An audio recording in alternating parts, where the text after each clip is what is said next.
Təsəvvür edin ki, eynək valideyn əldə diqqət üçün dərman qədər qorxu yaradır, qəribə səslənir.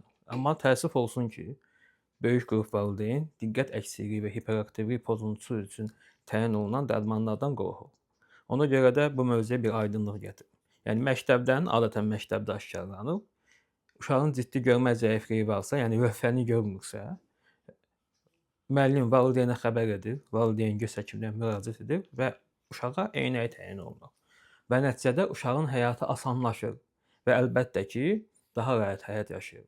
Eyni problem diqqət əksikliyindən, yəni sizin övladınız dərsə davamlı diqqət verə bilmirsə, ona təyin olunan dərman ona şərait yaradır ki, o da dərsə diqqətini uzun müddət verə bilir və hardasa məntiqi olaraq eyni işdir. Yəni görmə üçün olunan eynək və diqqət üçün olunan dərmanlar bənzər bir effektə malikdir.